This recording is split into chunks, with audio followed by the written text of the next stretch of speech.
E nesta quinta-feira, véspera de novo relatório mensal de oferta e demanda do USDA, o mercado da soja fechou em campo misto. Os primeiros contratos cederam um pouquinho mais alongados, fecharam em campo positivo, e quem vai nos ajudar naturalmente a entender esse movimento e principalmente o que a gente pode esperar para o relatório de amanhã e complementar análises que a gente vem recebendo aqui nos últimos dias é Aaron Edwards, consultor de mercado da Roach Ag Marketing, já conosco na tarde de hoje. Aaron, boa tarde, meu amigo, seja bem-vindo. É sempre um prazer receber você por aqui, ainda mais à espera de novos números do USDA.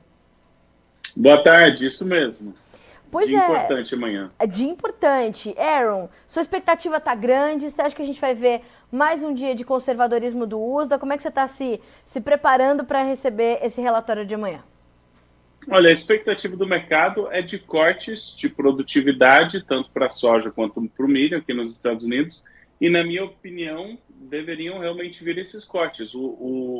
Já há várias semanas, não na última semana, mas de forma geral, ao longo do ciclo de cultivo, a condição da lavoura norte-americana vem deteriorando e esses números não foram refletidos plenamente no relatório do USDA. Então, está na hora, na minha opinião, de fazer esse ajuste. O que eu tenho um pouco mais de dúvida é se os cortes vão ser grandes o suficientes para comprometer o quadro de oferta e demanda e nos dar uma alta mais prolongada. Isso eu tenho minhas dúvidas. Então, é normal uma recuperação parcial em agosto. Acho que essa recuperação talvez a gente consiga no relatório de amanhã, especialmente se os cortes vierem um pouco mais do que o mercado espera, mas não sei se a gente recupera até o patamar de preço de julho, tenho minhas dúvidas. Aaron, vamos primeiro então tentar entender o que a gente pode enxergar desse relatório. A gente está falando de corte, produtividade, produção, se isso vier e se acontecer, redução nos estoques finais. Que cenários você desenha com essas expectativas e como é que você imagina que os mercados de soja e milho poderiam reagir a essas revisões? Excelente pergunta. Então, vamos falar primeiramente de soja. Soja está num momento interessante. Você tem, nos Estados Unidos, safra velha de soja praticamente está zerada. Não tem quase nada de estoques de soja atualmente. Então, o que vai ter disponível nos Estados Unidos é ou o que já está na mão do consumidor final para chegar até a safra, ou quando as colheitadeiras começarem a rodar, que deve ser um pouco mais cedo que normal esse ano, tanto em função do plantio rápido, quanto do desenvolvimento de um ano um pouco mais seco. Então, ele desenvolve na mar, mas desenvolve mais rápido. Então, acho que as colheitadeiras devem rodar mais cedo, mas, de forma geral, quase nada de soja de safra velha nos Estados Unidos. O que vai ter na safra nova, e os estoques de soja no Brasil. É o único lugar do mundo que ainda tem estoques de soja considerável, é o Brasil e a China, né? Então, qual que é a velocidade que esses estoques vão estar trocando de mãos? Esse fator de estoques apertados no disponível tem dado oscilações de prêmio, tem dado oscilações, como você bem pontuou, em que, por exemplo, contrato de agosto e setembro negociaram de baixo, mas novembro mais alto. Então, essas discrepâncias que a gente está vendo é justamente tentando equalizar esses estoques de soja, porque nós saímos de um quadro muito apertado e a expectativa é que até a safra brasileira esses estoques vão estar mais folgados, mas tem esse período aqui que a disponibilidade está bem precária. Então, essa volatilidade acompanha essa incerteza sobre oferta com estoques mais apertados. E o que é interessante no mercado da soja é que os pregões com vencimento, os contratos com vencimento mais próximo, como agosto e setembro, na soja negociam acima de contratos com vencimento mais para frente, como novembro. Agora, no milho, pois não, por favor. No milho é um pouco diferente. Você ainda tem milho de safra velha nos Estados Unidos, a expectativa, o corte de área foi na soja, não no milho, então a expectativa é de uma boa safra de milho, e tem bastante milho no Brasil, então os estoques de milho já estão, milho disponível e também milho para safra nova já estão bem maiores. Nem a soja nem o milho estão tendo a força de demanda que esperavam, mas eu acho que essa demanda pode dar uma reagida indo para frente. Agora, Aaron, a gente tem visto o mercado registrar, nessa semana especificamente não, porque é a semana do relatório, mas as semanas que antecederam, essa semana que todo mundo tem falado desse boletim, né? Oscilações muito intensas, a volatilidade se intensificou muito. Isso permitiu com que o mercado já viesse precificando ao menos parte desses possíveis cortes, ou tudo que vier amanhã pode promover mais oscilações intensas e agressivas, tanto para baixo quanto para cima, para os preços de soja e milho na Bolsa de Chicago? Uma excelente pergunta. E assim, o que nós sabemos até o presente? Quando chegou às altas, mais do fim de julho, passou de 14 nos contratos de vencimento mais para frente, soja de novembro de 2024 passou dos 13, o mercado falou, tá caro. E aí a gente teve uma forte queda e nós chegamos num ponto que os vendedores ficaram nervosos, falaram, nossa, se cortar muito vai ter essa recuperação. Então, pessoalmente, eu acho que a gente está procurando um preço justo para a soja. Qual que é o preço justo da soja nesse ambiente? Será que é $13? Será que é 11? Né? Será que é lá embaixo? E o relatório vai nos dar um norte.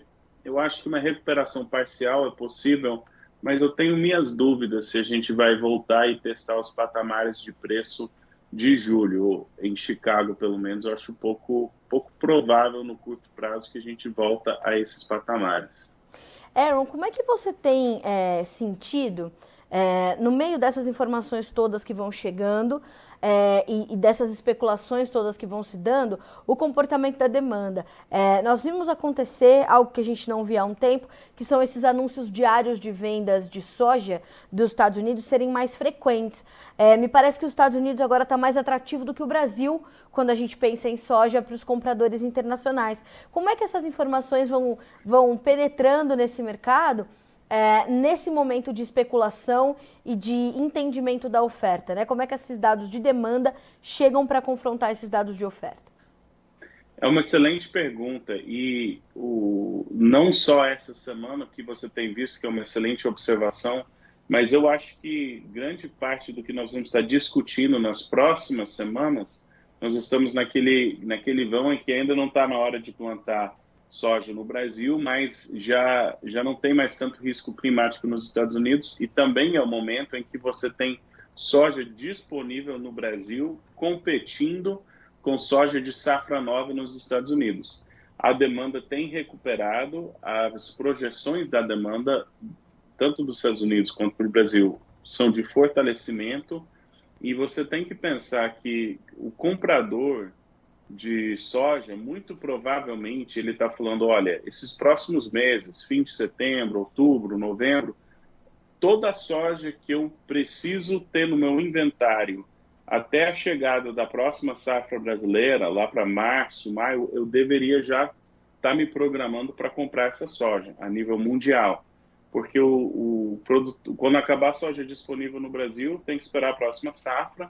O produtor norte-americano já vendeu bastante agressivamente e, de forma geral, o que não está vendido é aquela soja que ele pretende segurar para vender na entre-safra norte-americana, então lá para frente. Então, a demanda nas próximas semanas, ou setembro, outubro, nesses meses, para mim, o comportamento da demanda vai nos dar um norte muito bom sobre quanto que os compradores de fato de soja estão dispostos a pagar, porque nós temos visto muitas movimentações dos fundos, mas a demanda tem sido fraca e o fato que já começa a recuperar em agosto, com soja disponível nos Estados Unidos apertado e tudo mais, para mim já é um indicador que essa demanda muito, muito provavelmente vai acelerar o passo daqui para frente. Bom, Aaron, a gente tem visto que tudo isso, naturalmente... Aliás, antes da gente entrar um pouquinho nesse assunto que eu gostaria de falar um pouco mais, eu vou trazer a pergunta do André Morato. Ele diz assim, ó, boa tarde, se o USDA não cortar a produção de soja ou se a eventual redução vier aquém do esperado, a soja disponível também pode cair muito? Boa pergunta, né, Uma excelente Aaron, pergunta. perdão. Eu penso, e assim, falando de soja disponível no Brasil...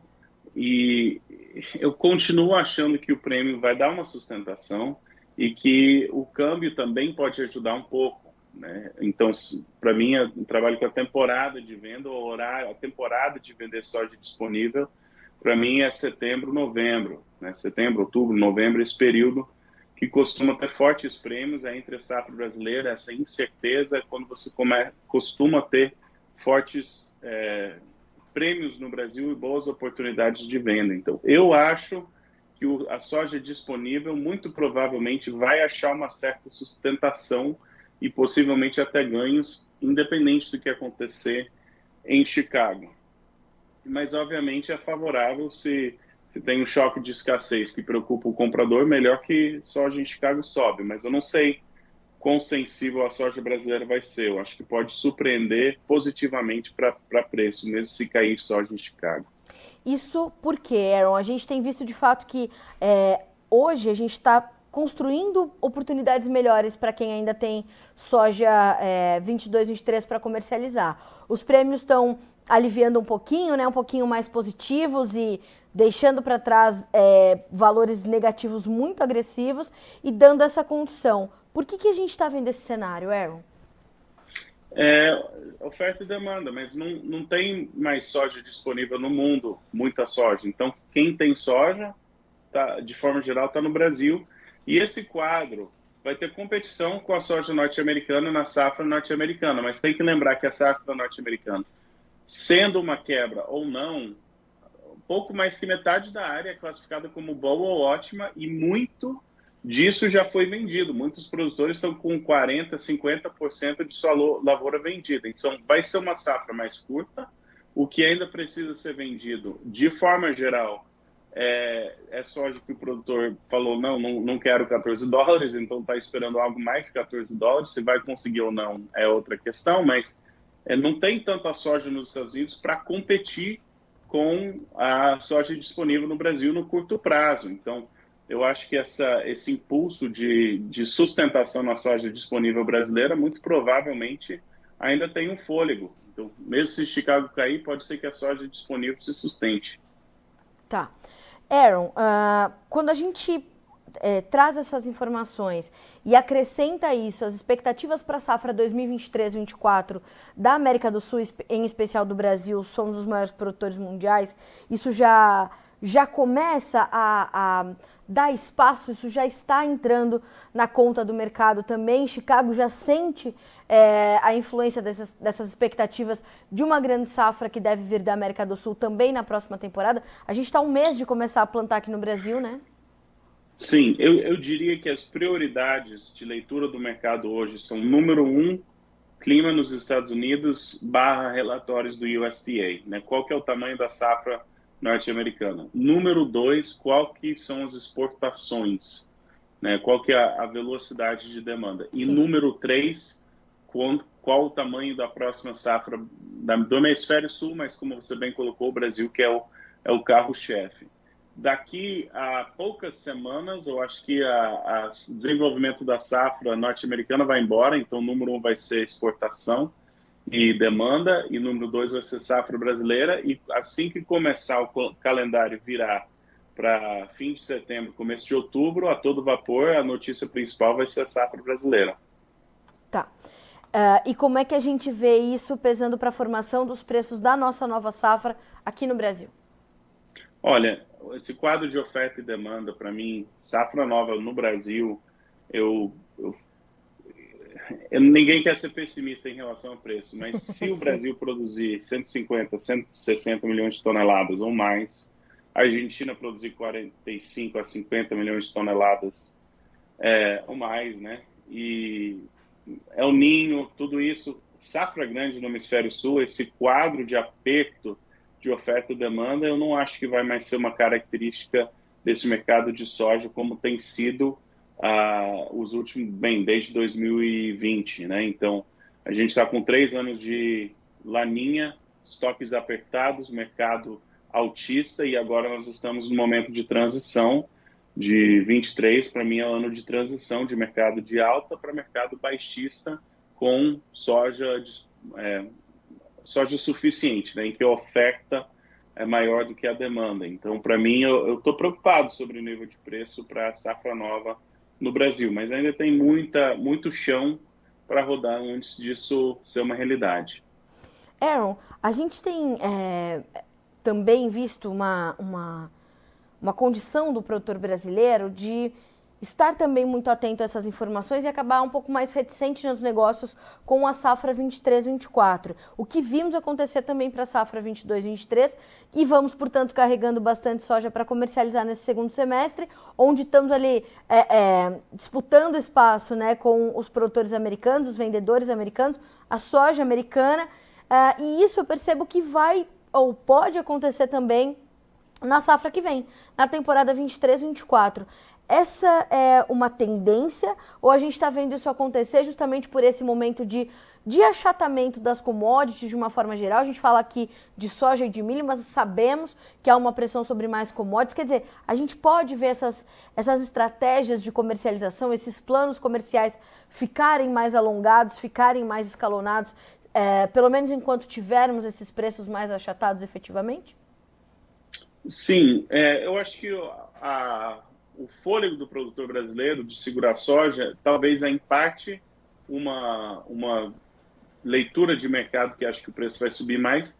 Em parte, muitos estão bem capitalizados, 3 anos bons, né? Preços maiores, muitos deles safra curta e ano passado, mas de forma geral estão bem capitalizados e é a opção mesmo de gestão de negócio carregar estoques maiores do que talvez eles costumavam, por risco, preço, em outros riscos. Então, eu não vejo necessariamente de forma ruim.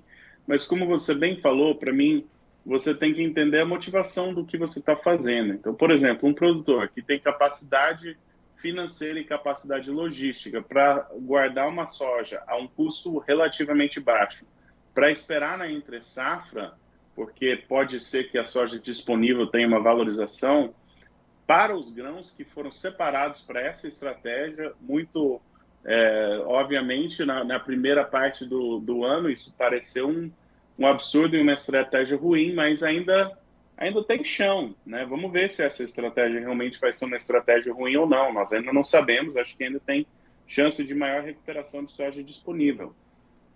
Eu tenho encorajado, não agora, mas em julho, os clientes que eu trabalho, eu encorajei, olha, se você pode fazer traba em dólar para safra nova, acima de $14, poxa, para que não? Então, eu era a favor de travar para safra nova, né, que especialmente em dólar, confrontando custos em dólar para a próxima safra, faz todo sentido, especialmente se você vai ter que entregar esse grão na safra.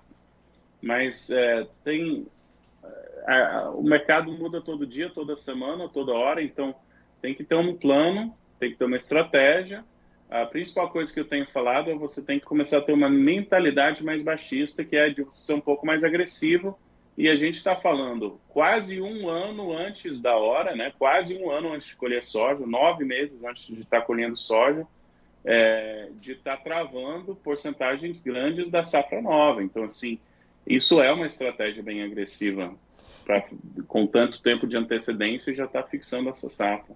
E quando a gente pensa em travas em dólar, é porque temos visto essas cotações ainda acima dos $13 por bushel, principalmente nos contratos mais alongados, quando a gente vai puxar ali referências para a safra brasileira, março, maio.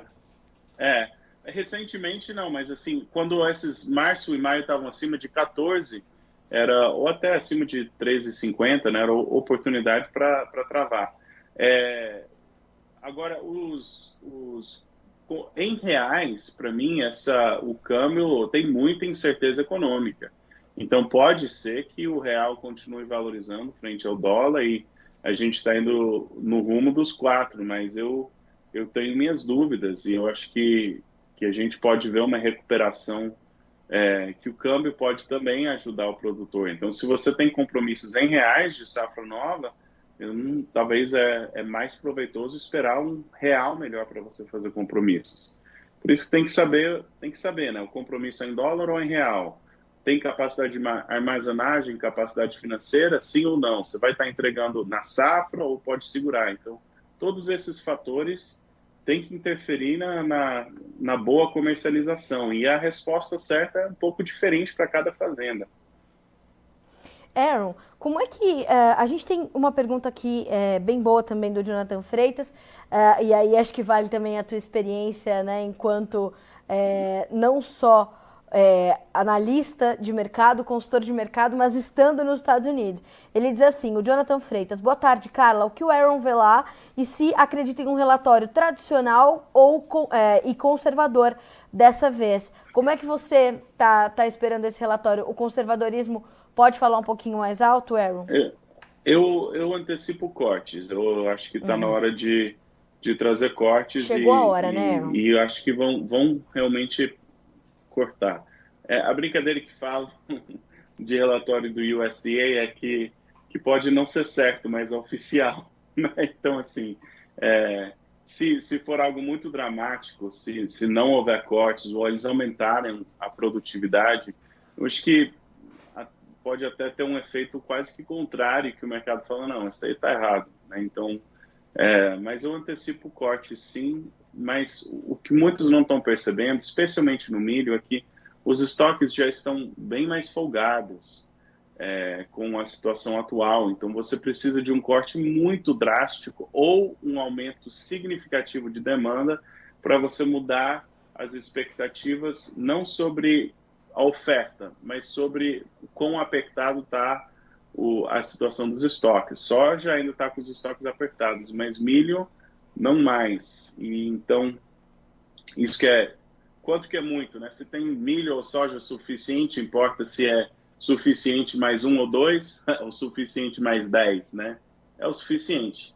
Então, isso que eu acho que esse relatório, a não ser que é um corte muito drástico, pode não ser tão sensível quanto o preço pode não ser tão sensível quanto muitos esperariam.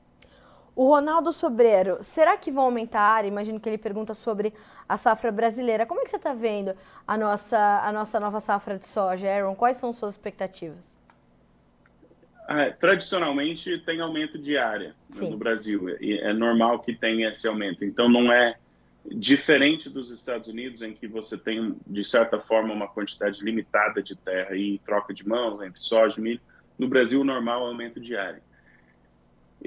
Talvez aumento de área, preservação de área, para mim é com certeza. Né? Então, eu acho que o que foi plantado ano passado, por isso que para mim a safra brasileira provavelmente vai ser pelo menos o mesmo tamanho dessa safra 2022-23, e talvez maior, com as expectativas atuais. Aaron, tem mais uma pergunta para você, do Renato Lourenção, que te pergunta: como fica o mercado de farelo? Como é que os mercados de derivados estão se comportando agora? E eles também estão esperando pelo relatório de amanhã? Sim, eles estão esperando, mas olha, o mercado de farelo tem sido surpreendentemente forte. Verdade. E essa força do farelo, a gente está falando de farelo que tem sustentado acima dos $400 já há muito tempo, continua forte, continua firme.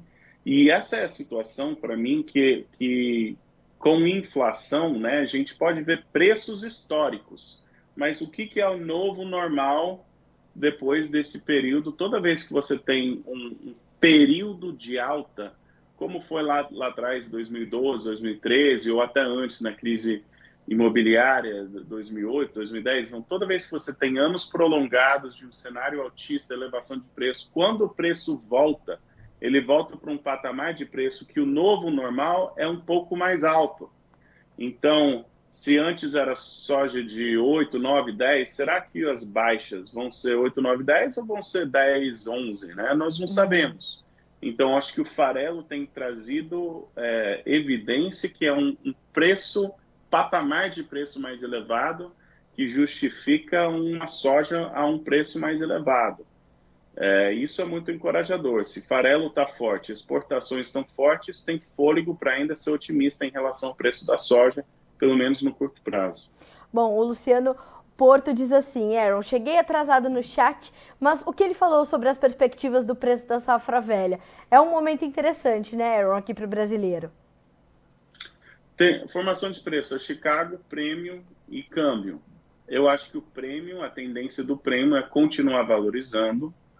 A soja em Chicago, sazonalmente, o calendário não é a favor do preço da soja em Chicago. Seria muito normal em Chicago você ter uma recuperação parcial em agosto, antes de uma queda mais definitiva ali em setembro, outubro. Isso seria o normal.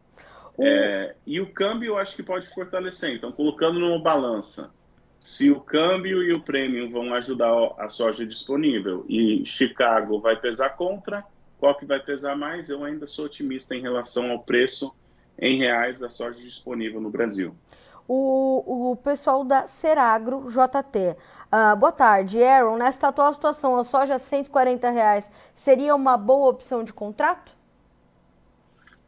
O preço específico varia tanto de local para local. Verdade. Eu não sei o suficiente sobre a situação dele para saber se sim ou não. Bom, Aaron, e o Ronaldo Bononi te faz uma pergunta sobre o milho e a China.